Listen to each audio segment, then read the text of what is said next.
Okay, so this is like my second time recording this video. I just want to get straight to it. I don't want to over explain. I don't want to overgeneralize. We're gonna go at it from this perspective. So the topic is cheating, and it's women and men, why do we have the urge to take somebody back after they've cheated on us? One. And why do we have the urge to go back after somebody has cheated and after we've cheated? Because we always have, okay, let me go back over here or whatever after I've cheated and I know that I know I don't want the relationship or whatever the case is. So cheating is, first you have to understand cheating. Cheating is an indication. Cheating is a sign that you are not living in your truth. What do I mean by that? When you cheat, you're looking outside of yourself for something else. You're looking outside of your relationship for something else. If you're looking outside of yourself for something else as a single person, then naturally when you get in a relationship, you're going to bring yourself to that relationship. So you're going to be looking outside of that relationship for whatever it is, right? And so when we look at it like that, then it's easy to understand why you would want to go back. Let's start with, why would you want to go back to somebody who cheated on you? The reason is because you're in your ego state. Now, at the very lowest level of the ego state, if we think about it as a mountain, you're at the bottom of the mountain. So bottom of the mountain for the ego state, these are the things that are going to be going on with you. These are the thoughts you're going to be having. So you're going to look at it like, okay, I'm going to take them back because, if they find somebody else, then they're not going to come back to me. It's going to be thoughts like, I want to get revenge on them, or I want to prove to them that they made a mistake coming by cheating on me in the first place or by leaving. All of those types of thoughts, all of those jealous thoughts, all of those anger-filled thoughts, all of that type of stuff is going to be in the ego. It's going to be in the lower level of the mountain.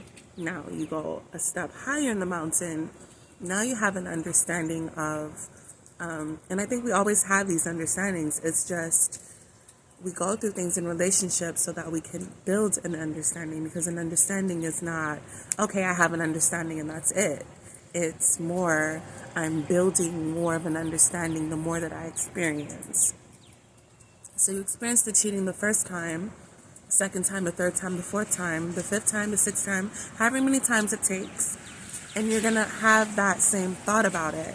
But the more that you evolve and you grow in an understanding, you're going to get to another level where you start incorporating, okay, so yeah, you make me look this kind of way, but once you let that go for yourself and you don't care about what other people think, then when somebody cheats on you, it's going to be less about how they made you look and how they made you feel, and more so about, okay, I know that you're here because we're learning a lesson together. Your lesson, you're trying to change, and so am I. So what is the sign or indicator that you have changed? You coming back and not cheating on me. And what is the sign or indicator that I have changed? You coming back and not cheating on me, because there was a reason why you cheated on me in particular in the first place. Now, let's look at it from a man and a woman perspective. As a woman who is at her highest, the ultimate woman per se, the woman at womanhood at the highest peak, she never gets cheated on. This is a woman who a man wouldn't dream of cheating on. This is his dream woman. This is the woman that he fantasizes about. This is the woman that he respects no matter what. This is the woman that he holds at the highest regard. And we all want to be that woman. We all want to be that woman, right? And so that's the trophy, I guess. That is the accomplishment that we're all as women searching to accomplish. And it's a journey, it's a process to get to that point. to where you are a woman who every man, no matter his race, color, religion, belief system, no matter where he comes from, he respects because you demand it with your presence. You don't even have to say a word out of your mouth. You can go and sit in the corner somewhere, and because of how magnetic and electric you are, everybody in that room will notice you. That is the power of a woman. It's also the power of a man at his highest point. And so men are striving to get to that point as well, where he can walk into a room and go stand in the corner somewhere and everybody notice him. We all subconsciously desire this level of attainability. Okay, the sun, of course, decides to rise right behind me, so the lighting has changed, guys, but I'm just gonna take it as a sign that this is the message that I should be. I'm in my groove, so I'm gonna just keep going. So we have men striving to be the highest version of manhood, and we have women striving to be the highest version of womanhood. And so when somebody cheats, it's a blow to the ego, no matter what, whether you're living in it on a regular basis or not, because even no matter the highest we go, we're still going to have an ego. Ego doesn't go away. It's not, you can't kill it. It's a part of who you are. It is the thing that you're constantly battling with. It's a part of yourself that you're constantly battling with. It's always going to provide that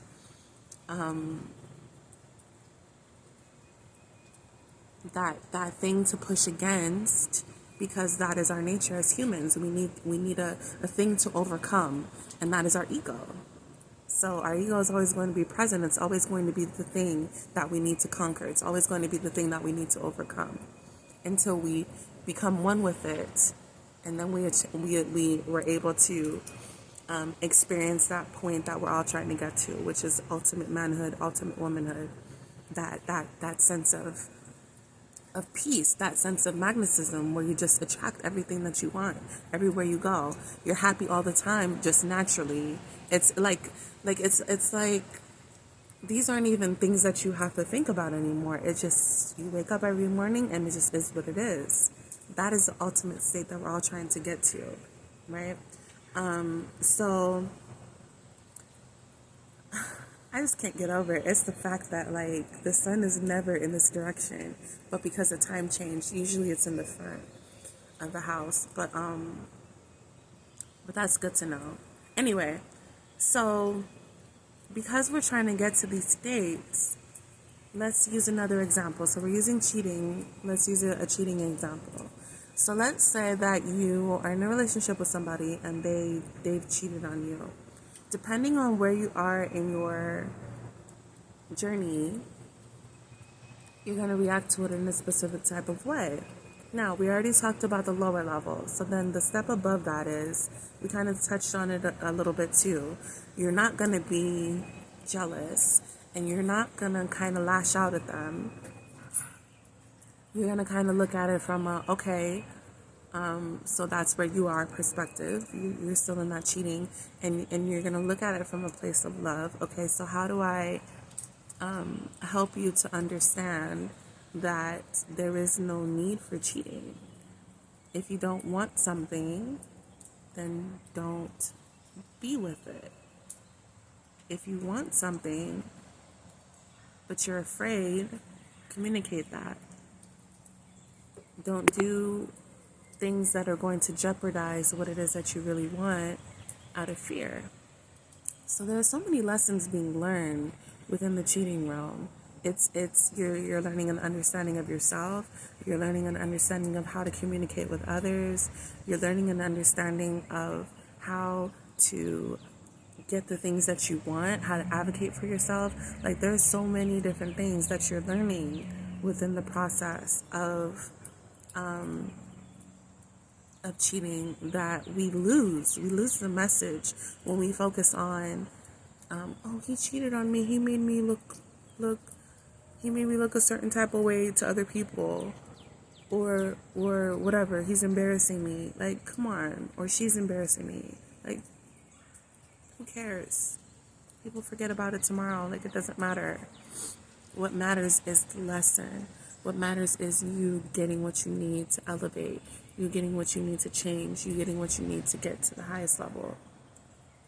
That's all that matters. So when we focus on that, then we can see it from okay, so he cheats. You understand that it's not about you, it's about him.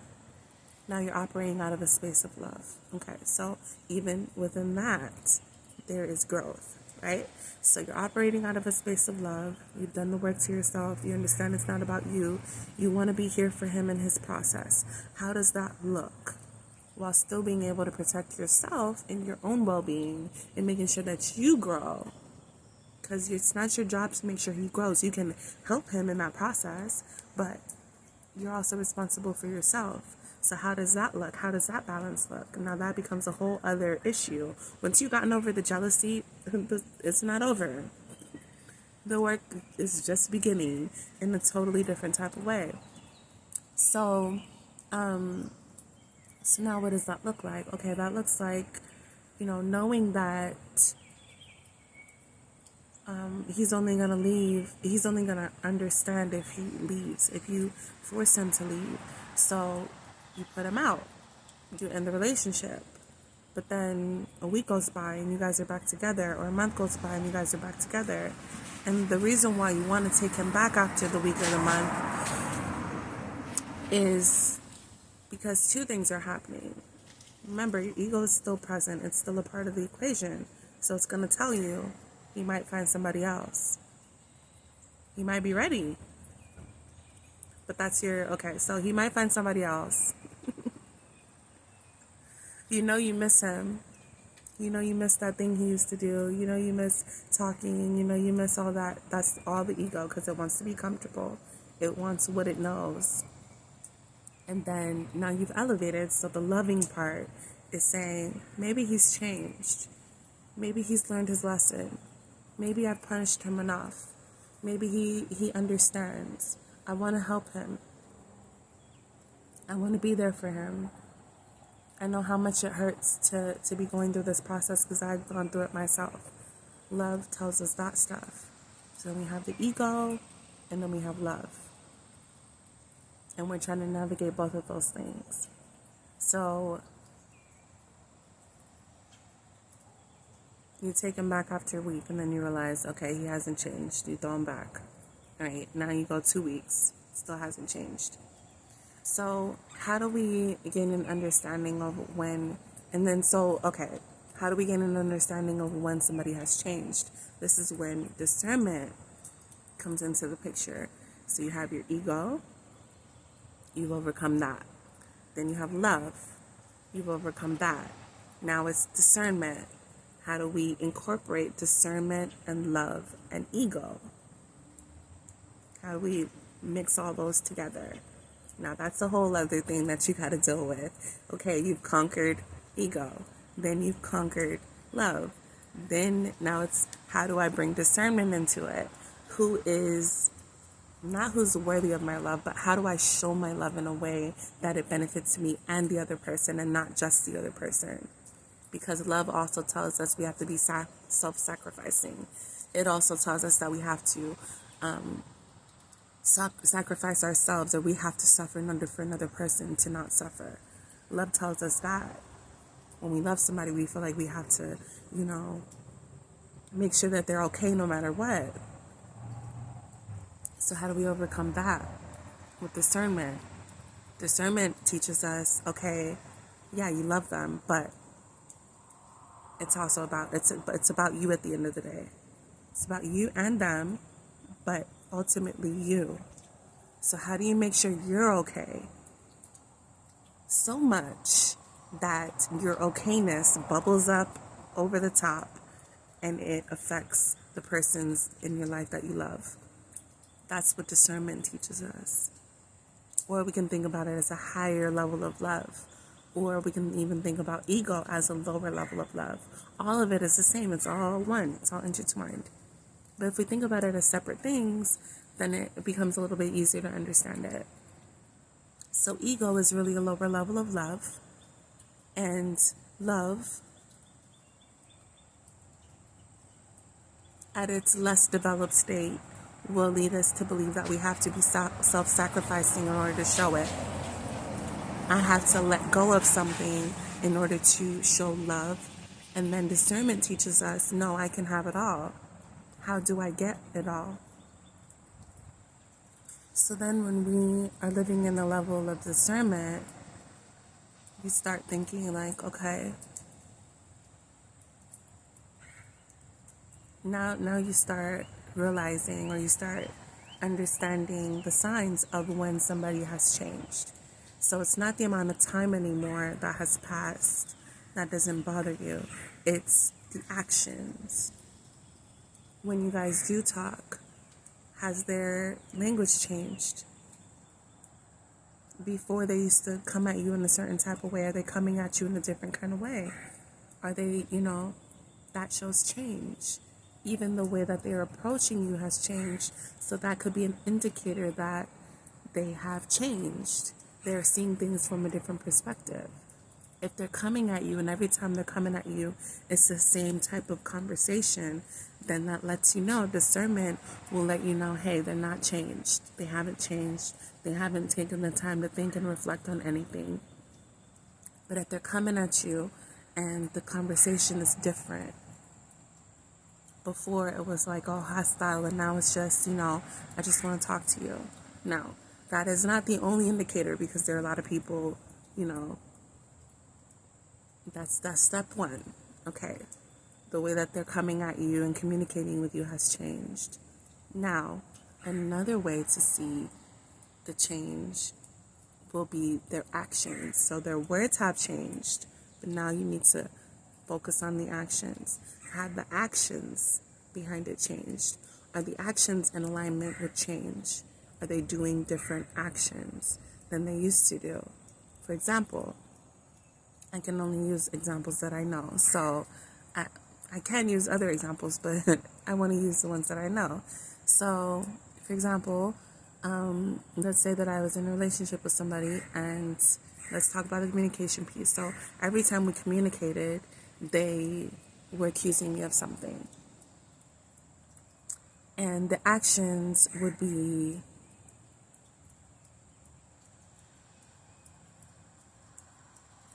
they were always trying to force me to talk to them, or force me to see things their way, or force me to whatever, right? They have this pressure energy, this forcing energy. An indicator of change in that type of person would be, one, they're not accusing me of anything. They're just kind of like, hey, how's your day going? Just being cordial, just, being very low level. Just, hey, how's your day going? How are you doing? I hope you have a good day. Good morning, beautiful. That kind of stuff. So that's a change in communication. Now, the other indicator is change in behavior. So now when you come in contact with that person, are they providing you space? Are they providing you time to adjust? Time to be ready for certain conversations? Time to, all the things that they weren't doing before. Before, they would rush you, they would make you talk, they would make you have a conversation right then and there. Now, an indicator of change in behavior is, are they allowing me to talk? Are they allowing me space? Are they allowing me time? And when they give me the time, are they still consistent with that communication they were having before? So for example, tonight, if he asked me, can I see you? And I say, I'm not really ready for that. And the next morning, he's still consistent. Good morning. I still want to see you, but I'm going to wait for you to be ready. That is an indicator of change. Okay? So, yeah. It's a process, guys. It's something that we all have to go through. I hope that was helpful. It was helpful for me. It made me feel good. So I hope that that feeling is projected onto you guys as you're watching this. And until next time, be well.